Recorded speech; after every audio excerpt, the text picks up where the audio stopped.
Bonjour à tous, soyez les bienvenus pour ce club francophone depuis le Salon du Livre de Montréal.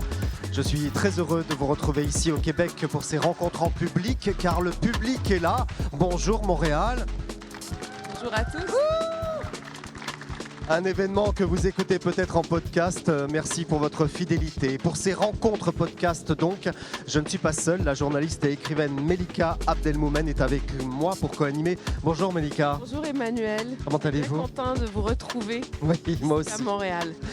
Bon, nous sommes avec l'un des rois du polar français, Franck Thillier, pour son nouveau roman, et la québécoise Catherine Mavrikakis, très connue ici au Québec, avec qui nous parlerons des États-Unis, avec notamment cette actualité récente liée à l'élection de Donald Trump. Nous serons aussi avec une libraire que vous connaissez bien, Surprise, et nous irons sur les stands du salon pour rencontrer l'un des invités vedettes de cette édition avec son public. Vous allez voir, quelqu'un de très très agité. Voici notre premier invité, c'est Franck Thillier. Bonjour Franck. Bonjour. Comment se passe votre séjour au Québec et sur ce Salon du Livre de Montréal? Bien, formidablement bien. On attaque le salon avec les lecteurs québécois. Je sais que j'en ai quelques-uns ici. Et, voilà, c'est toujours des moments vraiment qui me sont très chers. Bonjour Franck. Bonjour. Bienvenue. Merci. Pour ceux qui ne vous connaîtraient pas, donc, vous êtes l'auteur de plus de 20 romans policiers, dont certains ont été primés, notamment au Quai du Polar et le prix SNCF du Polar, adaptés au grand écran. Et vous êtes là pour présenter Norferville, Oui. votre tout dernier. Qui est là, qu'on a sur la table là. Oui, qu'on peut montrer, évidemment, qui se passe en grande partie dans une ville minière imaginaire dans le Grand Nord du Québec. Et donc, c'est l'histoire de Teddy Chaffran, qui est lyonnais. Donc, il y a une partie de l'action qui se passe à Lyon, bien sûr, et qui, à cause d'une tragédie, on ne va pas la préciser pour laisser le plaisir au lecteur ou le frisson au lecteur de le découvrir, est appelé à venir dans le Grand Nord du Québec, dans cette ville que vous avez inventée, pour mener une enquête. Et donc, c'est à travers les yeux d'un Lyonnais que vous faites découvrir à votre lecteur le Grand Nord du Québec. Oui, exactement. Et c'est vrai que cette envie d'écrire sur le Québec est venue d'un voyage que j'ai fait il y a quelques années en Gaspésie. J'avais été très impressionné par cette nature incroyable, immense, et en même temps, je me disais, assez hostile, assez rude. Et j'ai eu envie, à un moment donné, d'écrire un roman qui se passerait dans cette nature. J'ai commencé à faire des recherches sur le Québec et j'ai découvert l'existence de ces villes minières, notamment Shefferville, une ville que vous connaissez. Et j'ai trouvé cet environnement vraiment très propice à un polar, parce qu'en fait, la ville en elle-même, c'est très isolé. On est un peu dans un huis clos. Moi, j'adore les huis clos, les histoires comme ça où on ne peut pas sortir du lieu. Et donc, d'imaginer quelque chose de terrifiant, on peut le dire, parce que c'est vraiment le début du livre. Il y a un meurtre qui est commis d'une jeune femme qui est commis là-bas, un corps vraiment mutilé. Surtout, on imagine le rouge dans la neige, parce que ça se passe pendant l'hiver. Il fait très, très froid, évidemment, là-bas. Et voilà, ça a été le point de départ du roman. Alors c'est vrai que vous embarquez le lecteur, comme on dit ici, Franck, et vous avez déclaré dans le Journal de Montréal, le 23 novembre dernier, que le Grand Nord québécois est un vrai décor de romans policiers. Oui. Ce qui est très important dans les romans policiers, dans tous ceux que j'ai écrits jusqu'à présent, c'est ce qu'on appelle l'ambiance et l'atmosphère. On doit le gérer comme un personnage du livre. Et là, il y a une atmosphère qui est absolument incroyable. On a la nature à perte de vue qui est à la fois magnifique, mais aussi très dangereuse, très hostile. On a le froid. Alors le froid aussi, c'est un personnage du livre. Plus on avance dans le livre et plus il va faire froid, on va descendre dans les températures. Et ça, c'était vraiment un décor vraiment passionnant et intéressant. Avec les autochtones du Québec, Melika. Exactement. Parmi les personnages du livre et parmi le décor du livre, il y a les réserves autochtones, le sort réservé aux autochtones au Québec et au Canada par les Blancs, la disparition des femmes autochtones. Je ne sais pas si vous êtes au courant, mais au Québec, il y a des questions et des tensions sur le fait pour un auteur d'écrire une culture différente de la sienne ou une situation différente de la sienne. On a des débats très animés. Tout le monde n'est pas d'accord. Tout le monde n'est pas du même avis. Je me demandais, est-ce que vous en pensiez, si vous en aviez entendu parler? Oui, évidemment. Alors, moi, je pars toujours du principe que c'est la liberté absolue de l'auteur d'écrire, évidemment, sur tout ce qu'il veut. Et c'est plutôt quelque chose de très positif pour les gens qui vont lire les livres. Donc on peut s'écarter du réel, c'est ça que vous dites, c'est la liberté de l'écrivain. Oui, alors il y a ça. Est-ce qu'on peut vous le reprocher, ça, Franck Thillier? Oui, on peut me le reprocher. La justesse de certaines séquences, de certains noms. Oui, mais je sais. Alors il ne faut pas oublier que moi, j'écris des romans. sont pas des livres historiques, ce ne sont pas des thèses sur des populations, hein, ça reste une histoire que je vais raconter. Et donc, parfois, dans les histoires, on a besoin un peu d'adapter le récit pour justement servir cette histoire. Ça ne change rien au propos de fond que je traite dans le livre, qui est un fait de société qui existe au Québec. Je me suis beaucoup documenté, j'ai lu beaucoup d'éléments policiers sur ce phénomène, qui est cette surreprésentation de la violence chez les populations autochtones. Une femme autochtone, il y a encore 10 ans, avait 10 fois plus de chances de disparaître, d'être tuée, violée, qu'une non-autochtone.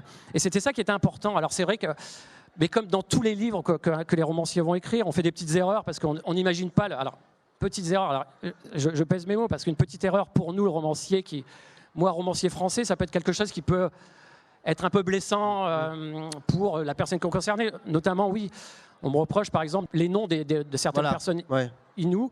Il y a une petite polémique ici au Québec, il faut le dire, avec Michel Jean, qu'on connaît très bien, que je salue au passage, qui est un auteur qu'on adore, qui a été un peu dur avec vous, je vais l'avouer quand même. Hein, je vais un peu me dissocier de lui, même si il a raison sur le fond, mais c'est vrai qu'il est allé jusqu'à dire que vous auriez pu faire des recherches et que Franck Tillier, avec tous les livres qu'il vend, ce qui est vrai, aurait pu au moins payer quelqu'un pour le faire. Oui, alors, Sauf que je me suis aussi dit, quand j'ai lu ça, que peut-être vous vouliez inventer, aller dans le travail du romancier sans être dans le travail de l'enquête. Mais oui, mais c'est toute cette liberté de la fiction, quoi, qui n'est pas la réalité, qui se calque sur la réalité, mais il faut cette part de...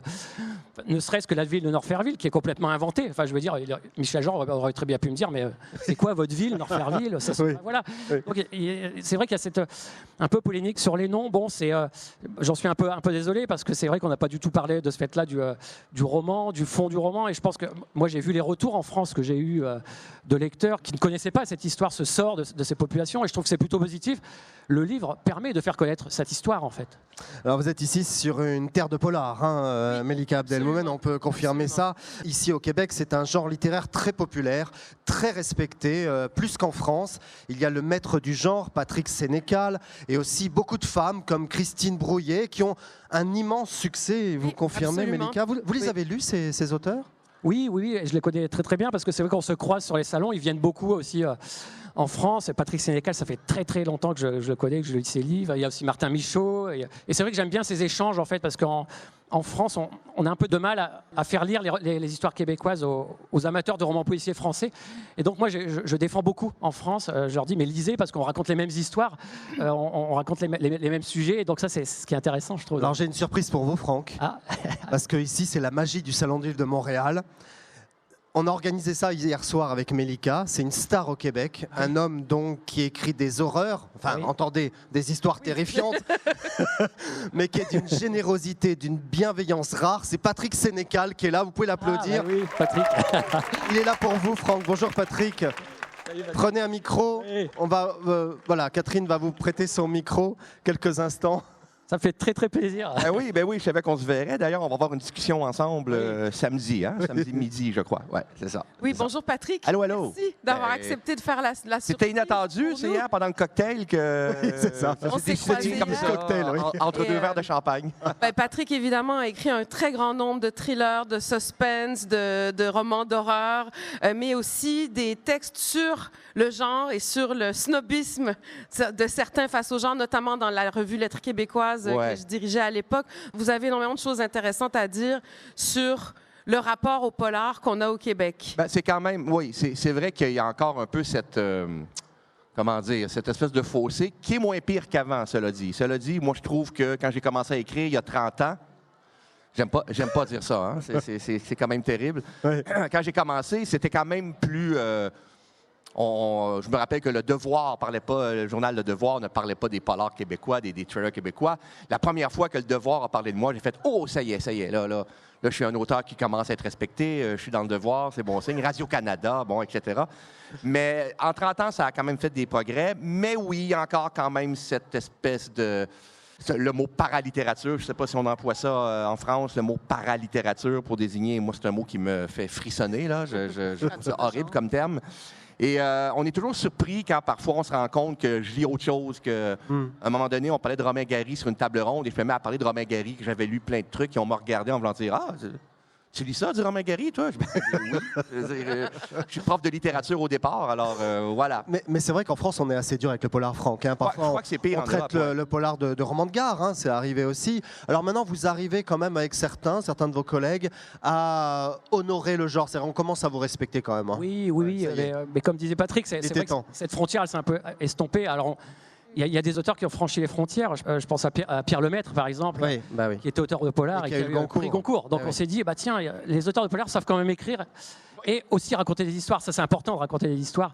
Il y a Olivier Norek en ce moment, avec c'est pareil, il franchit les frontières. Donc voilà, ça nous fait du bien, à nous, les auteurs de polar. Donc ça reste quand même un peu dur. Il y a une certaine presse qui ne veut toujours pas chroniquer du polar, mais ce sont les gens qui parlent. On voit aux gens que les gens en lisent beaucoup. Ce sont des romans qui racontent le monde dans lequel on vit aujourd'hui, qui sont de plus en plus profonds. Et les histoires servent juste à raconter le monde d'aujourd'hui sans qu'on s'ennuie en lisant ces livres-là, en fait. Et vous avez une complicité entre auteurs de polar. Parce que je sais, Franck, que vous admirez Patrick. On en a déjà parlé il y a quelques années. Et puis Patrick, vous l'admirez. Enfin, vous n'avez pas dit non là sur le plateau, mais... Oui, la première fois que c'était à Lyon. Je sais que vous l'aimez bien. Oui. Et oui, c'était à Lyon et on m'avait dit, il faut que tu lises du Franck Tillier. Ça fait longtemps, là, je ne sais pas si ça fait des années. Et on m'a dit, il faut que tu lises du Franck Tillier, il faut que tu lis ça, tu vas aimer ça, c'est ton genre. J'étais allé acheter, c'était ton premier ou ton deuxième, je me rappelle plus. J'avais fait, oh oui, OK, d'accord, ça tombe dans ma boîte, ça. Oui, tout à fait, exactement. Ça va, c'est aussi bien écrit que les vôtres ou... Ah ben moi, c'est pas moi qui va peut-être. dire si j'écris bien ou pas. Hein. De toute façon, je raconte des histoires, donc j'écris pas bien en partant. Oui, c'est vrai. C'est ce que certains disent. C'est vrai. Je fais de l'ironie, là. Bon, en tout cas, on est ravis vraiment de vous avoir tous les deux. C'est un grand plaisir, un grand honneur aussi, parce que Patrick Sénécal, c'est, comme je le disais, je le confirme vraiment, quelqu'un d'une grande générosité, d'une grande bienveillance. Merci. Merci beaucoup d'avoir été avec nous. Nous avons une libraire avec nous également. Elle m'a accompagné de nombreuses années dans la librairie francophone. Elle a illuminé ce programme à la radio et à la télévision avec son énergie et sa bonne humeur. C'est Josiane Letourneau qui est un soleil pour moi. Bonjour Josiane. Vous parlez de moi, là? Oui, c'est ça. Ah ben là...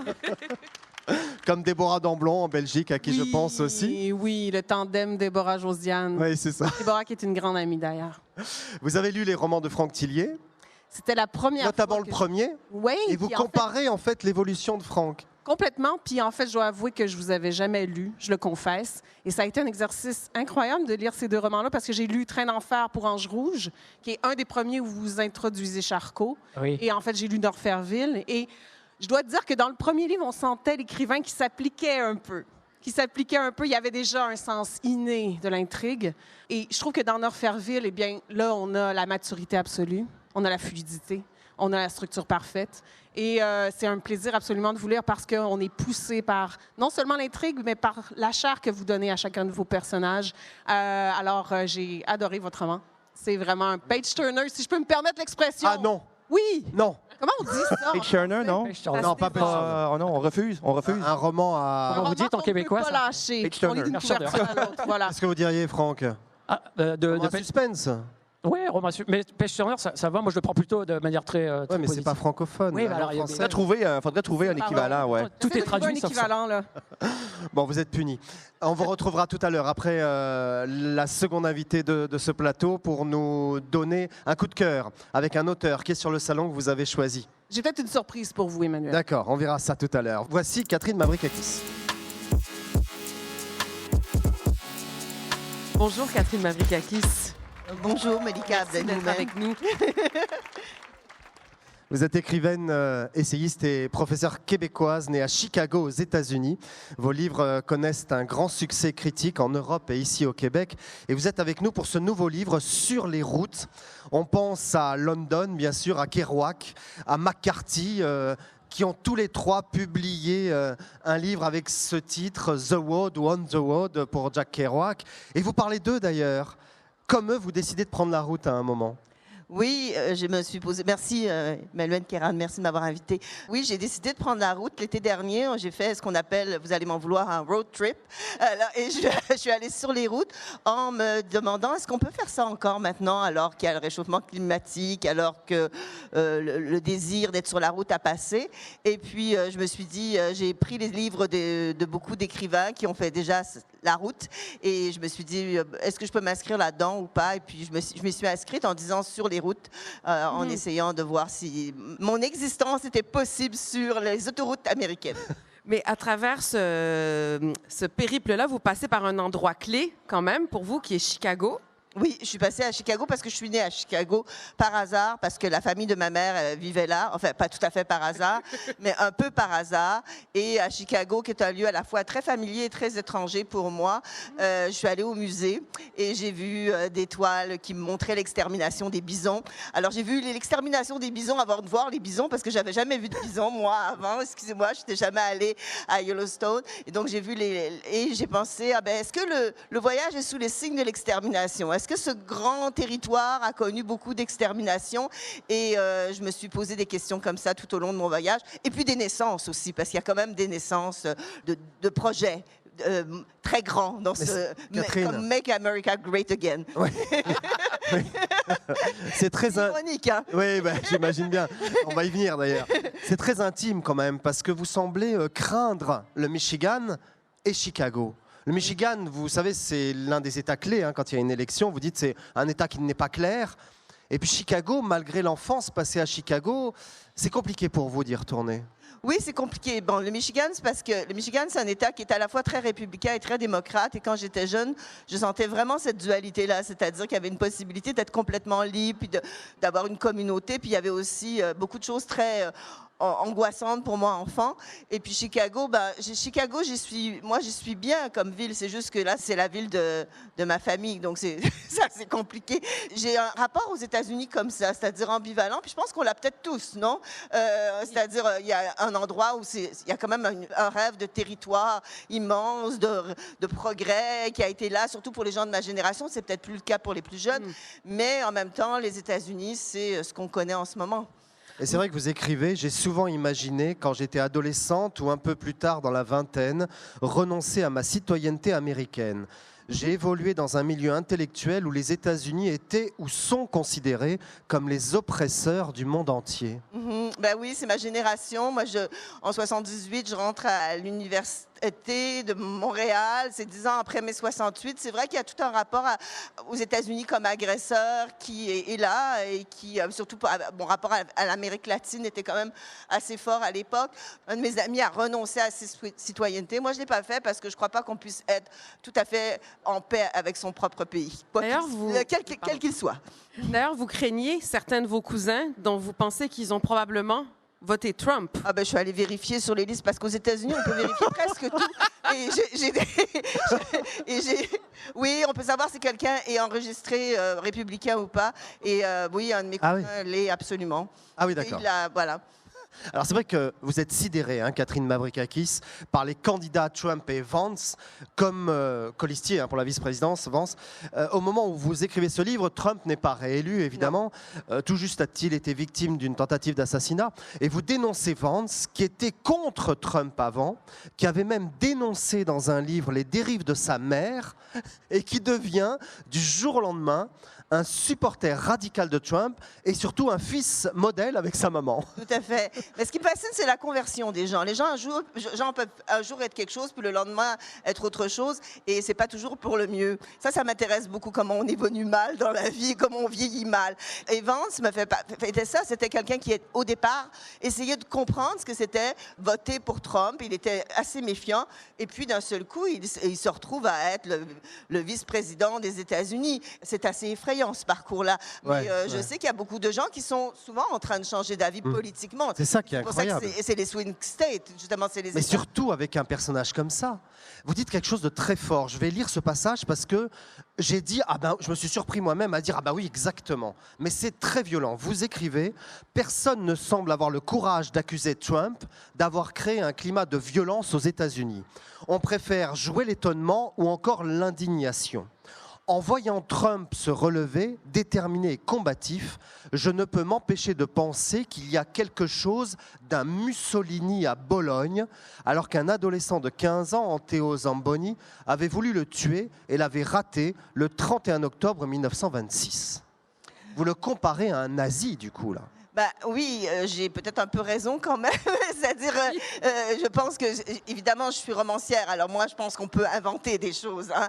Mais en même temps, je pense qu'avec la vision d'une romancière, on voit des exagérations qui sont peut-être des évidences, en fait. Donc, vous voyez, mais je le compare, oui, je pense le côté clownesque, parce qu'il y a un côté de clown, de grand guignol de Trump, qui est très inquiétant. Et puis, nous aimons bien ces dernières paroles, c'est-à-dire, nous les écoutons, ces gaffes, nous aimons ça. Il nous distrait. Trump. Et je pense qu'il y avait quelque chose de ça dans Mussolini, c'est-à-dire une fascination malsaine pour un homme qui a tous les pouvoirs et qui en est drôle. C'est une farce d'avoir tant de pouvoir. Comme il le disait lui-même, je pourrais aller à New York et tuer quelqu'un dans la rue et personne ne me dirait rien. Et surtout, il joue sur le paradoxe des États-Unis, Melika. Oui, absolument. Vous essayez d'expliquer comment le peuple voit les choses et que tout vient paradoxalement de l'idée du droit du sol et de la façon dont on définit la naissance.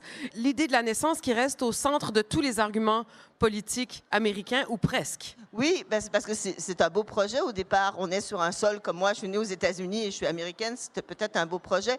Mais en même temps, c'est à double tranchant parce que ceux qui viennent ne sont pas nés sur le sol. Et là, il y a beaucoup de problèmes qui se posent. Et c'est le droit du sol avant tout, mais ce n'est pas nécessairement un accueil ou une hospitalité face à l'étranger. Et on le voit bien, c'est ce qui se passe en ce moment. Et il y a l'idée du parent aussi, Catherine Mavrakakis, qui sont des citoyens au-dessus des autres, car, dites-vous, ils contribuent à faire évoluer la société. Donner naissance confère un droit spécial. Et je vous cite, c'est ainsi que les femmes sans enfants deviennent suspectes et ne seraient pas capables de pouvoir exercer de hautes fonctions politiques. C'est ce que l'on a reproché à Kamala Harris. Tout à fait. Il y a une fétichisation de la famille aux États-Unis. Hein, c'est-à-dire, il faut que la famille, c'est ce qui est le garant de la cohérence nationale. Donc, c'est toutes les familles. Et c'est ça, c'est là où je suis peut-être un petit peu polémique, parce que les homosexuels sont aussi acceptés dans la mesure où ils vont faire des familles. Mais si on est contre la famille, qu'on soit femme, homosexuelle ou hétéro, c'est déjà plus problématique. Il faut participer à cet idéal familial. Vous parlez aussi beaucoup du fait que c'est un développement très, très intéressant dans le livre. Dieu décide ce qu'on est. On ne construit pas son identité, on l'endosse. Il y a quelque chose qui est inné et qu'on ne peut pas changer. Et donc, le deviens toi-même, c'est deviens ce qui a été décidé par Dieu dès le départ, d'une certaine manière. Oui, ben moi, j'adore la chanson Born This Way de Lady Gaga. C'est un hymne à la communauté LGBTQ. On peut qu'aimer cette chanson, puis on la danse facilement dans la voiture. Mais il faut faire attention quand même. Mais je trouve que l'idée d'être né comme d'une certaine façon et de ne pas pouvoir en changer ou de devenir ce qu'on est né, c'est quand même problématique.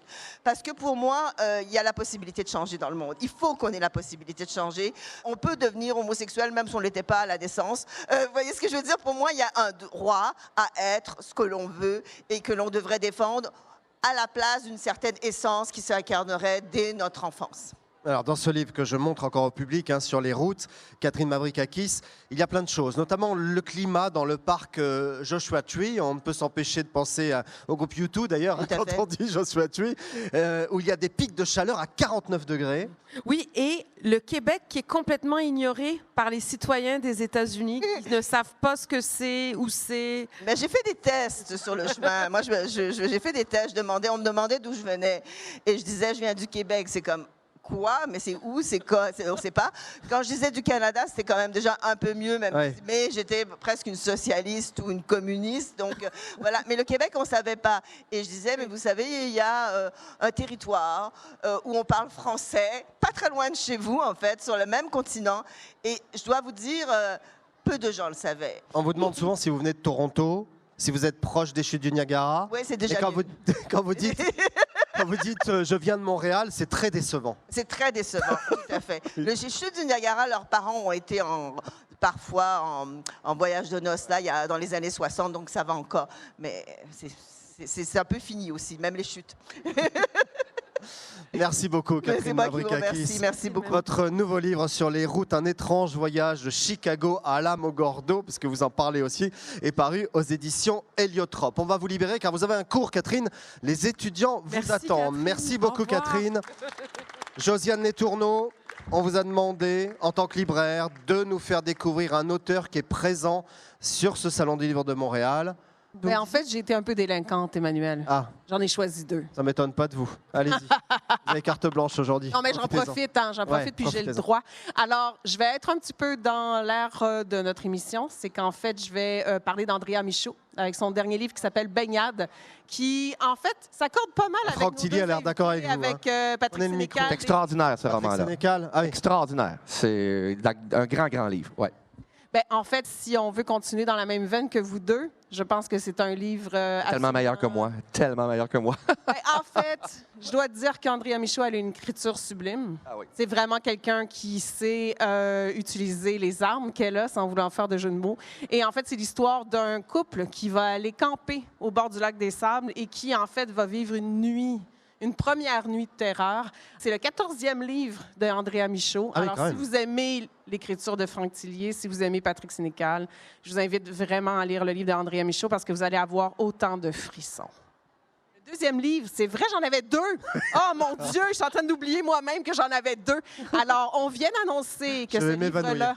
On vient d'annoncer que ce livre-là est finaliste au Grand Prix du livre de Montréal. Ouais. Il a gagné aussi le prix du gouverneur général dans la catégorie théâtre. C'est Wollstonecraft de Sarah Bertium, qui est publié aux éditions de ta mère, qui est en fait une adaptation un peu, une appropriation, disons-le, une appropriation positive de l'œuvre Frankenstein. Alors, on va trouver Mary, qui est mère aujourd'hui, qui en fait essaie d'avoir un enfant au début de la pièce de théâtre et qui traverse de grandes difficultés à concevoir.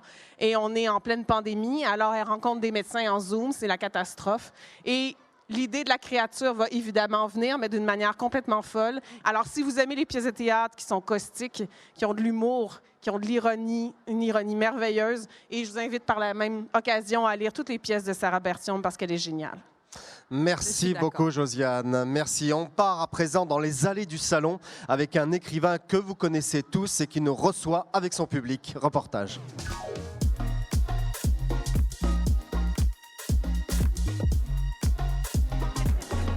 Vous aviez lu le premier Oui, j'ai le premier. Vous il y a aimiez longtemps, bien. Quand il était sorti, j'avais adoré.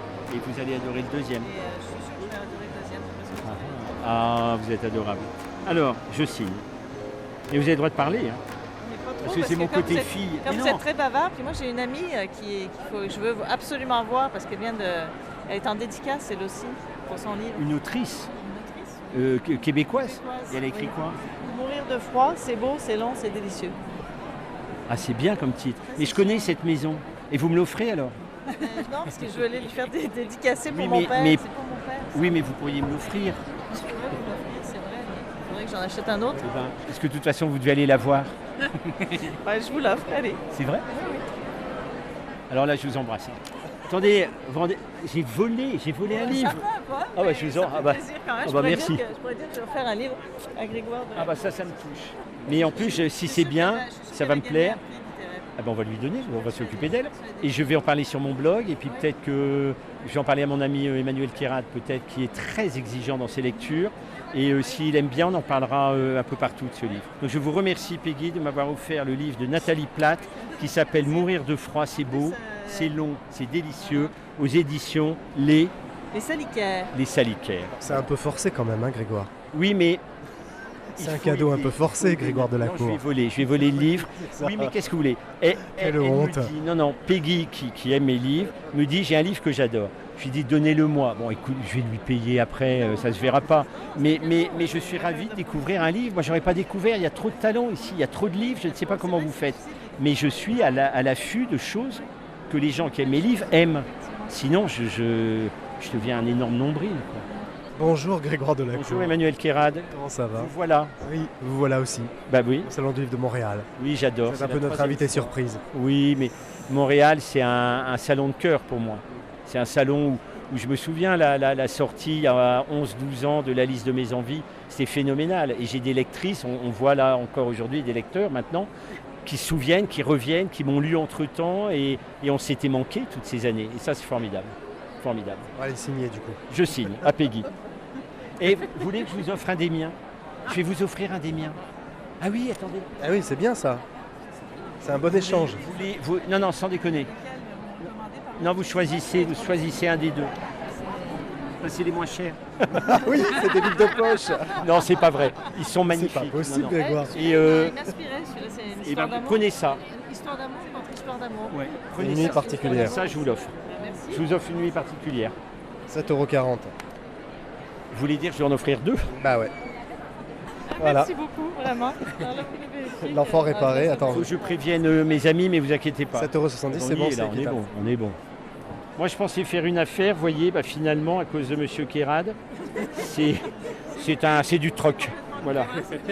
Bah oui, c'est C'est-à-dire ça. que ce qu'il y avait de très beau dans le cadeau que vous me faisiez, qui était spontané, s'est retourné contre Quand même moi. non intéressé au départ, Voilà, mais finalement. Merci. Il faut C'est moi signer qui les vous petits remercie. poches quand même. Ah, je vais vous signer les petits Ah oui. poches. Oui, c'est vrai quand même. Je m'occupe de tout. Hein. Merci. Hein. Et ce qui est génial dans quand même les salons, Emmanuel, c'est que de Nice à hier, en passant par Paris, par Bruxelles ou Montréal, l'amour, la tendresse, ce truc humain qui nous relie avec des livres, il est là.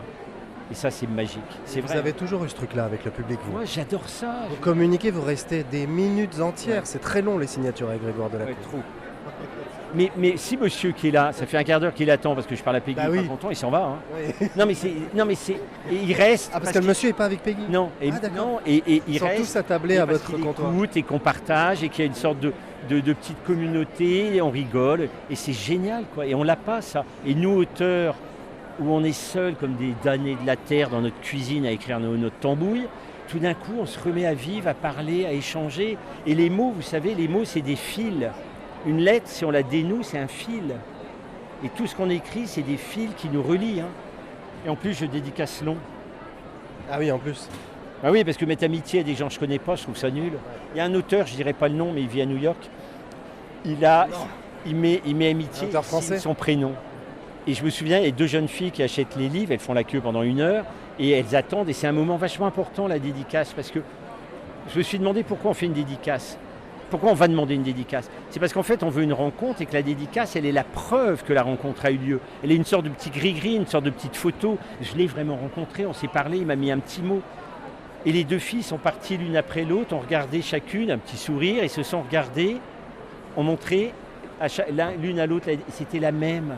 Et elles étaient tristes, et je les ai vues partir, et je me suis dit, jamais, jamais je me ferai avoir à faire ça. Et un jour, quand une grand-mère, je vous jure que c'est vrai, au Salon du Livre de Radio France, qui n'existe plus maintenant, il y a longtemps, m'a fait signer 17 exemplaires à Noël pour ses petits-enfants de la liste de mes envies, 17 dédicaces différentes, ça m'a pris un temps fou, je vais dire venez de temps en temps, parce que je ne peux pas les faire en suivant, parce qu'à un moment, on ne sait plus quoi dire, et en plus, on ne connaît pas les gens. Et moi, le fait de parler, parfois, me permet de choper des petites infos, des petits trucs, et d'en jouer dans ma dédicace. Et souvent, des gens reviennent et disent « Ah, j'ai lu, merci, ah merci ». Voilà. Et bien ça, c'est waouh. Et c'est pour ça que j'aime bien faire un petit peu de compte de temps en temps. Allez. Merci à vous, Peggy. Mais merci à Bonne vous. et à continuation Nathalie, au Québec. et si je peux la voir, j'irai la saluer. Et je vais lire ça, mais avec joie. Vraiment, merci. Grand plaisir. À Merci. bientôt. Au revoir. C'est de la merde, ce livre. C'est pas vrai. Quelle honte. Mais, non, mais ça, c'est mon côté mauvais garçon. Bonjour. Bonjour. Vous avez des gâteaux pour moi, des bonbons? Et pourquoi vous ne m'avez pas amené un truc? Vous savez qu'il y a des salons, il y a des dames. Oh, je vous raconte un truc. Jean Telet, vous avez connu Jean Telet, l'auteur admirable, un Rabelais d'aujourd'hui, un chêne vivant, le mec. Magnifique, qui a écrit des horreurs, des livres sur des personnages hauts en couleur du Moyen-Âge, des tortionnaires, des empoisonneurs et tout. Il écrit un roman sur une femme qui est une empoisonneuse célèbre, dont j'ai oublié le nom. Et il m'a dit, mais il me faisait rire, Jean, mais c'était ça. On lui offrait beaucoup de gâteaux, des trucs. Les gens ils aimaient bien lui donner des 4 quarts, des machins. Et il m'a dit, Grégoire, depuis que j'ai écrit ce livre, je ne prends plus aucun gâteau qu'on me donne. C'est drôle, et c'était vrai. Hein. Il s'est fait par lui-même. Ouais, mais surtout, il est mort en mangeant empoisonné. Oui, Non, dans mais un restaurant. Non, mais c'est vrai. Hein, Ah non, mais j'ai toujours l'impression de dire des conneries, la manière, mais j'en dis pas. Tout ce que je dis est vrai, mais je le dis de manière sympathique. On pense à Jean Telet parce que c'était notre ami. Et je confirme tout ce que vous dites. Ouais. Non, mais Jean Il Telet, manque c'est terriblement. immense, mais terrible. Il avait un rire dans les salons. C'était un arbre, ce mec. On était bien avec lui. On s'abritait de son rire. Il était généreux. Et en plus, quel auteur, quel écrivain, flamboyant, quoi. Et relisons, par exemple, Houille, Héloïse. Mais quelle beauté. Héloïse Houille, pardon. Quelle crudité au sens de la chair, de Rabelais, de tout. Putain, quand je vois les dark romances ou les new romances de rien du tout, lui, il écrivait la sexualité, mais d'une manière goulayante, gourmande et belle, vulgaire en diable, mais d'une vulgarité qui confine à la poésie. C'est une voix qui manque. Hein. C'est chiant, hein, des mecs comme ça qui partent trop tôt. Hein. Lisez-le. Voilà, je vais vous faire une belle dédicace et en échange, vous lisez Telet. Deal. Prénom. Marc, j'aime pas. Vous. José. Et eux. Oui. Alors, bon, je vais vous laisser signer. Merci. Merci beaucoup, Grégoire Delacour. Joyeux de vous revoir Mais comme à pareillement. chaque fois. Et merci pour votre amour des livres, des auteurs et tout ce que vous faites pour répandre la langue française partout dans le monde. Merci Grégoire. Bon salon de Montréal à vous. À bientôt. Voilà, c'est la fin de ces rencontres et de cette émission. À écouter en podcast toutes les références sur les réseaux sociaux et nos comptes Facebook et Instagram. Melika Abdelmoumen. Absolument. Merci beaucoup. Cette émission, ces rencontres sont à suivre dans une seconde partie avec 2 autres invités. Absolument.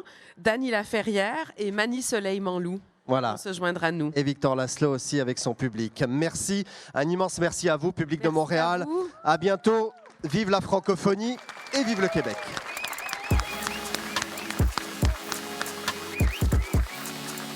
Le balado Le Club francophone d'Emmanuel Guérard est une production du Salon du Livre de Montréal en collaboration avec la revue Lettres québécoises.